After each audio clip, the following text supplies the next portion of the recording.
Bonjour à tous, ici Mathieu de la chaîne 2Sats, j'espère que vous allez bien et on se retrouve pour une nouvelle vidéo. Donc, dans la vidéo d'aujourd'hui, un peu fidèle à nos habitudes, on va aborder un mythe ou une mécompréhension de Bitcoin, puis je vais vous donner mes arguments face à ces mythes-là et ces mécompréhensions-là pour vous aider à mieux comprendre l'écosystème Bitcoin et pouvoir vraiment comprendre sa valeur. Donc, en fait, la vidéo d'aujourd'hui et le mythe qu'on va aborder aujourd'hui est beaucoup inspiré de cette publication. En fait, mon but aujourd'hui, c'est vraiment de vous expliquer pourquoi Bitcoin est unique et pourquoi Bitcoin n'égale pas toutes les autres crypto-monnaies. Parce qu'on le sait, Bitcoin vient régler vraiment un problème qui est très précis dans le monde économique dans lequel on vit. Et puis, la valeur que Bitcoin a ne peut pas être comparée à toutes les autres crypto-monnaies. Puis je crois que on le sait, on a le temps des fêtes qui arrive, puis on risque de parler avec nos proches, puis je crois qu'un des éléments qui va surtout tout le temps revenir, puisqu'on le sait durant les périodes de contraction économique, c'est un sujet qui est omniprésent, c'est le coût de la vie qui augmente, à quel point c'est difficile. Et puis ce que je trouve intéressant, c'est que Bitcoin en fait est une solution, mais souvent les gens ne veulent pas entendre la solution parce que justement ils ont des incompréhensions. Et puis c'est exactement le but de la chaîne 2Sats, c'est de vraiment toucher à chacune des incompréhensions pour pouvoir montrer que parfois c'est peut-être un manque de connaissances ou sinon un second angle de pensée qu'il manque. Et puis mon but ici c'est vraiment ça, c'est aujourd'hui c'est de vous inciter ce Noël-ci d'orange pill comme qu'on peut dire en bon bitcoiner, les gens puis de leur expliquer la différence entre Bitcoin et les autres crypto-monnaies puis pourquoi Bitcoin est une solution en fait qui a été prouvée à travers le temps et puis qui semble attirer de plus en plus l'attention parce qu'on veut pas se retrouver à être une personne comme ce mime-là que je trouve assez drôle qui va parler des crypto-monnaies à nos proches et puis qui investit dans des trucs hyper risqués et puis finalement on le sait, c'est super complexe. On veut leur apporter vraiment une valeur qui est réelle et puis si on est capable de leur apporter juste le focus sur Bitcoin et la solution que Bitcoin apporte pour tout ce qui est le coût de la vie, ben, je crois qu'on va vraiment aider les gens à apporter une meilleure compréhension. Puis ce qui arrive, c'est que souvent, on va croire que justement, un peu lié au sujet d'aujourd'hui, ben, les personnes vont se faire parler de Bitcoin comme étant une solution, mais puisqu'on peut créer des Bitcoins à l'infini, plusieurs versions de Bitcoin, parce que souvent les personnes croient que toutes les crypto-monnaies, c'est un peu des Bitcoins. Comme qu'on voit ici, par exemple, sur CoinGecko, on est presque à 20 000 crypto-monnaies qui sont sur le marché. Donc, on peut comprendre que ça peut apporter beaucoup de confusion. Puis nous, notre but aujourd'hui, c'est vraiment, justement, comme je dis, s'assurer qu'on garde les choses focus, qu'on présente vraiment une solution au problème à nos proches. Je crois pas qu'il faut forcer la solution, mais c'est au moins de planter un peu des petites graines dans l'esprit des gens avec des explications rationnelles et pas non plus en mettant une confusion comme quoi que Bitcoin égale toutes les crypto-monnaies et que toutes les crypto-monnaies sont égales. Donc, je vous dirais, le but de la vidéo aujourd'hui, ça va être de simplement vous expliquer pourquoi, selon moi, Bitcoin est unique face aux autres crypto-monnaies et puis pourquoi il faut surtout pas confondre Bitcoin égale toutes les crypto-monnaies et même, je dirais, toutes les crypto-monnaies sont égales. Parce que là, vous allez voir, c'est un peu une vidéo particulière. Aujourd'hui, je vais parler un peu de d'autres crypto-monnaies ici et là pour faire des comparaisons, mais c'est vraiment important de comprendre qu'ici, je vais apporter le focus sur Bitcoin parce que, selon moi, c'est important avant de commencer à explorer les autres crypto-monnaies, justement, de vraiment comprendre la valeur de Bitcoin, pourquoi il a été créé, son fonctionnement, pour après ça mieux comprendre justement la proposition de valeur des autres projets, et puis parfois voir si c'est une valeur qui est réelle, ou parfois aussi seulement un peu du fugazi. Donc, pour débuter vraiment la vidéo et expliquer pourquoi, selon moi, les gens font souvent une erreur liée Bitcoin aux autres crypto-monnaies, c'est que premièrement, c'est un actif digital. Donc, souvent, les gens vont penser que tous les actifs digitaux sont égaux. Mais comme je viens de vous montrer, on a presque 20 000 actifs digitaux qui sont listés sur CoinGecko. Et puis, il en existe vraiment plus si on va, par exemple, sur d'autres plateformes. Mais aujourd'hui, on va vraiment se concentrer sur une plateforme qui est, je dirais, vérifiée. Mais en fait, ce qui arrive, c'est qu'on comprend qu'il y a une confusion qui se crée. Puis, je pense que c'est l'image qui est souvent envoyée par les crypto-monnaies.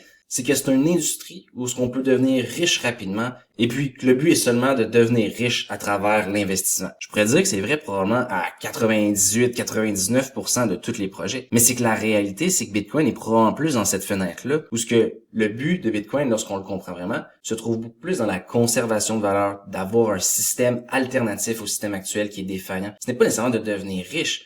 Donc, ce que j'essaie de dire ici, c'est que je crois que souvent les gens commencent déjà à rejeter Bitcoin parce que dans leur tête, Bitcoin, c'est un actif digital et puis l'industrie des actifs digitales, c'est seulement de devenir riche rapidement. Donc, déjà là, je crois qu'il faut retirer cette mentalité-là et plutôt voir Bitcoin comme un outil qui nous protège de l'augmentation du coût de la vie à cause de sa réserve qui est limitée. Mais également, après ça, il y a tout le côté monétaire international comme que je vous ai expliqué dans des vidéos précédentes que pour moi, selon moi, c'est là qu'il y a vraiment une valeur en tant que monnaie. Et puis, ce qu'il faut comprendre, c'est qu'une monnaie, c'est pas censé être un actif comme un stock qui explose, là. C'est vraiment juste comme un pays qui crée sa puissance à travers le temps et que le pouvoir d'achat de la population du pays, par défaut, augmente à travers le temps. Mais ça se fait pas du jour au lendemain. Donc, c'est vraiment deux mentalités déjà là comment il faut aborder Bitcoin. Puis après ça aussi, je dirais, la plus grosse preuve et aussi un peu l'incompréhension que les gens peuvent avoir sur le marché. On peut comprendre que les gens ont peut-être entendu parler des crypto-monnaies à divers endroits, à divers moments, pour divers types de projets. Ça l'a explosé, ça l'a dompé. Puis là, ils vont résumer un peu leur expérience crypto-monnaie à cet événement-là. Mais ici, il y a une vidéo que je trouve assez intéressante puis qu'on peut faire jouer très rapidement. C'est un peu l'évolution de Bitcoin à travers le temps et du marché des crypto-monnaies avec leur capitalisation. On voit que, par exemple, initialement, il y avait juste Bitcoin. Après ça, il y a un peu des copies de Bitcoin qui ont apparu. Et puis après ça, on a eu, par exemple, l'arrivée d'Ethereum qui, vous allez voir, va provoquer vraiment un développement de toutes les plateformes qui sont un peu contre-intelligents. Donc, ça a apporté différentes innovations, ça a apporté différents, quand je pourrais dire, types de projets. Mais à la fin de la journée, vous allez voir que le top 3, par exemple, après certaines années, il bouge pas bien, puis surtout le top 1, et puis c'est Bitcoin. Donc là, ici, présentement, on voit un peu, je dirais, l'évolution de tout ce qui est jetons pair à pair, échange de valeur, on pourrait dire des gens qui ont essayé de créer un nouveau Bitcoin. Mais aussitôt qu'Ethereum apparaît, vous allez voir, ça va être un changement de narratif qui va passer vers les contrats intelligents, et puis qui va vraiment devenir, comment je pourrais dire, le nouveau buzzword de l'industrie. Là, ici, le buzzword, c'était probablement plus tout ce qui était blockchain. Et puis, en 2015, on voit justement Ethereum apparaître, et puis là, justement, le narratif contre-intelligent va vraiment embarquer. Puis, selon moi, c'est intéressant de voir ça parce qu'on a vu que Bitcoin a vraiment forgé sa place en tant qu'actif pour être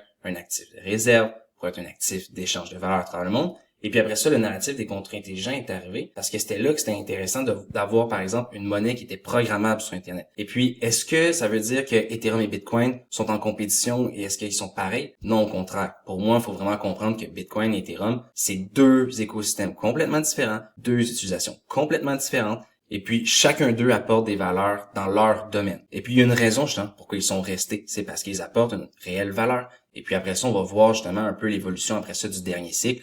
Ben là, on a eu différents cas d'utilisation à travers divers concepts qu'on pourrait dire qui sont un peu expérimentaux. Puis c'est correct. Mais à la fin de la journée, on voit que rapidement, les leaders qui ont été des leaders, bon ben c'est Bitcoin. Après ça, on a Ethereum. Après ça, c'est les stablecoins. Puis la raison pour ça, c'est que justement, les stablecoins sont utilisés sur Ethereum. Mais en fait, Ethereum et les stablecoins, c'est beaucoup plus une reproduction du système financier actuel sur des blockchains, donc les rendre plus efficaces, alors que Bitcoin, c'est vraiment une évolution du marché financier. C'est vraiment quelque chose qui est à part. Puis ici, on peut le voir quand on lit le white paper de Bitcoin, mais c'est exactement ça le point. C'est de créer un système financier qui est complètement à côté du système actuel pour vraiment redonner une liberté à ses utilisateurs. Et puis quand on parle d'utilisateurs, autant les utilisateurs du réseau, par exemple, pour faire des échanges sans intermédiaire, et puis également de ces utilisateurs, par exemple, de la monnaie en soi. Parce qu'on veut que l'humain puisse avoir une monnaie qui est solide, qui est dure, qui leur permet d'économiser et puis qui, justement, va venir répondre à ces problèmes-là qui sont un peu créés par le monde de la finance traditionnelle. Parce qu'ici, ce qui est intéressant, c'est souvent un problème que les gens vont voir le problème, mais les solutions qu'ils connaissent, c'est souvent un peu des fausses solutions. Je vais donner un exemple. Souvent, on va parler que, par exemple, pour rester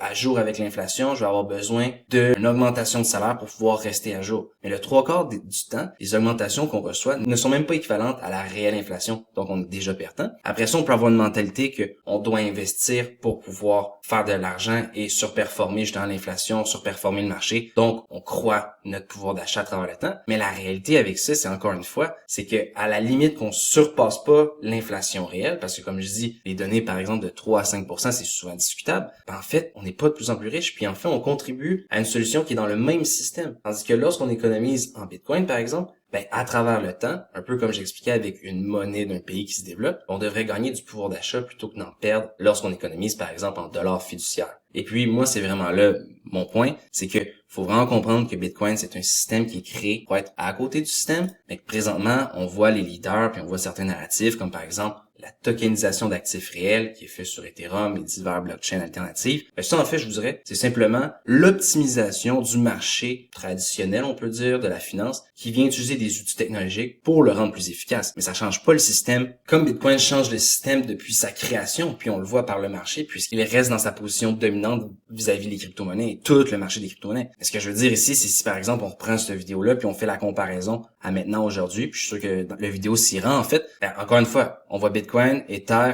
Tether, donc stablecoin. Et puis après ça, on pourrait dire des compétiteurs à Ethereum. Donc c'est pas des compétiteurs à Bitcoin. Et puis après ça, ben je vous dirais, on voit qu'il y a encore certains narratifs qui sont un peu recyclés puis qui sont réutilisés. Là, par exemple, il y avait Zcash récemment qui était vu comme étant le nouveau Bitcoin encrypté, plus privé, etc.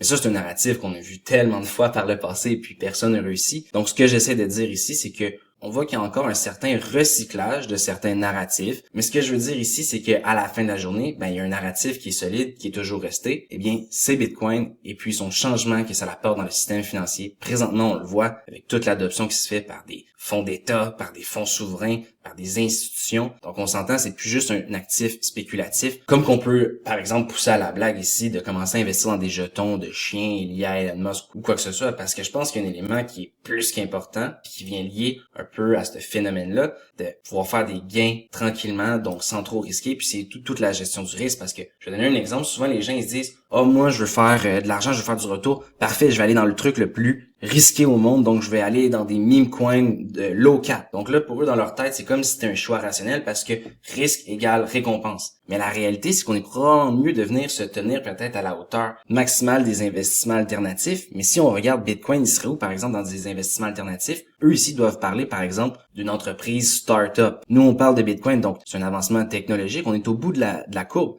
Et puis si après ça, on va prendre, par exemple, je sais pas moi, un meme coin sur Ethereum, déjà là, on avance dans le cours. Mais si on va, par exemple, sur Ethereum, on est déjà très risqué parce qu'Ethereum n'est pas adopté par le monde financier. Oui, il est en train d'être exploré. Oui, c'est intéressant ce qu'on peut faire avec ça, mais c'est vraiment pas comparable à ce que Bitcoin a fait. Puis comme que je peux te dire, si on le compare ici dans une courbe de risque, selon moi, en termes de risque, les crypto-monnaies sont déjà au bout par défaut. Et puis là, après ça, c'est sûr qu'en tant que Bitcoin maximaliste, je pourrais vous dire, Bitcoin pour moi, il est là. Mais ça, c'est une autre discussion. Mais ce que j'essaie de dire ici, c'est qu'il faut vraiment comprendre qu'il y a une certaine partie du risque, on veut pas aller s'exposer, puis ou sinon on va devenir comme lui. Donc moi, ce que j'essaie de dire ici, c'est que lorsqu'on a un problème, faut trouver des solutions rationnelles. Faut pas les confondre non plus avec tout le bruit autour, parce que sinon on va créer un plus gros problème. Parce qu'on va diriger, par exemple, nos proches vers des, justement, jetons de chiens, jetons spéculatifs, mais ça fait pas de sens. Puis moi, j'ai comme dire souvent que, par exemple, ici, vous le voyez sur 2Sats, j'ai vraiment une approche très, très, très pro-Bitcoin parce que je veux que les gens apprennent Bitcoin, comprennent Bitcoin vraiment de fond en comble avant de s'aventurer sur d'autres crypto-monnaies. La journée que voudront s'aventurer sur d'autres crypto-monnaies, premièrement, oui, ils auront par exemple crypto-recherche pour un peu défricher et puis faire un premier survol du marché, les orienter. Mais ce que je veux dire ici, c'est au moins avoir un étalon, au moins avoir une compréhension de Bitcoin pour savoir après ça, est-ce que le projet apporte une meilleure valeur? Est-ce que le projet apporte une révolution dans une industrie? Est-ce que le projet va être durable ou il est encore en phase un peu, on pourrait dire, éphémère et en découverte? Parce que juste en comprenant cette nuance-là, non seulement on comprend mieux notre risque, on se retrouve pas comme cet individu et on apporte une réelle solution. Donc, je vous dirais que Bitcoin, comme on voit ici sur le graphique que je vous avais déjà présenté, est réellement le meilleur actif face à tout ce qui est la dévaluation monétaire. Après ça, oui, on pourrait dire, par exemple, que l'or a été un peu meilleur dans la dernière année que Bitcoin, ou que le marché SP500, quoi que ça. Mais si on regarde sur du long terme, prenons 10 ans par exemple, Bitcoin a réellement été le meilleur actif. Et puis, c'est sa mécanique et c'est pour ça qu'il a été créé. Donc après ça, ce que je veux dire ici, c'est si on peut apporter un focus sur un actif qui règle réellement un problème. Je dis pas qu'on va tout régler les problèmes du monde avec Bitcoin, mais déjà là, je pense que c'est vraiment une pierre angulaire qui est super importante à comprendre et puis qui règle beaucoup de problèmes, qui après ça, on pourra en régler d'autres par la suite. Mais ce que je veux dire ici, c'est que présentement, Bitcoin, d'un point de vue historique, a été le meilleur outil pour régler cette situation de coût de la vie qui augmente sans cesse, qui est principalement lié à la dévaluation monétaire. Et puis après ça, comment qu'on fait pour vraiment présenter la solution à des proches et puis pour qu'ils comprennent? Je crois qu'une des choses qui est vraiment importante de mettre de l'avant dès le début, focus sur Bitcoin, car Bitcoin n'est pas égal à toutes les crypto-monnaies et toutes les crypto-monnaies ne sont pas égales non plus. Donc, par exemple, même si je suis un Bitcoin maximaliste, pour moi, Ethereum a vraiment pas la même valeur que, je sais pas moi, par exemple, un Shiba Inu, par exemple. Mais il reste que Shiba Inu vit grâce à Ethereum. Donc, peut-être qu'il y en a qui y trouvent la valeur là-dedans. Ça leur appartient. Mais ce que je veux dire ici, c'est que c'est vraiment important de comprendre les valeurs proposées. Et puis, pour moi, je crois que l'important ici, c'est de mettre un emphase sur Bitcoin. Puisqu'on le sait présentement, un des gros problèmes que je dirais qui est présent à travers le monde, c'est un peu la classe moyenne qui se fait écraser, qui malgré le fait qu'on économise, qu'on travaille des jobs qui sont plus payants, notre pouvoir d'achat ne fait que réduire. Et puis en fait, on a la raison sous nos yeux avec un dollar qui ne fait que se dévaluer à travers le temps. Donc sur ça, j'espère que vous avez apprécié la vidéo. N'hésitez pas de mettre vos questions, commentaires dans la section des commentaires justement. Et puis je vous dis à très bientôt. Au revoir.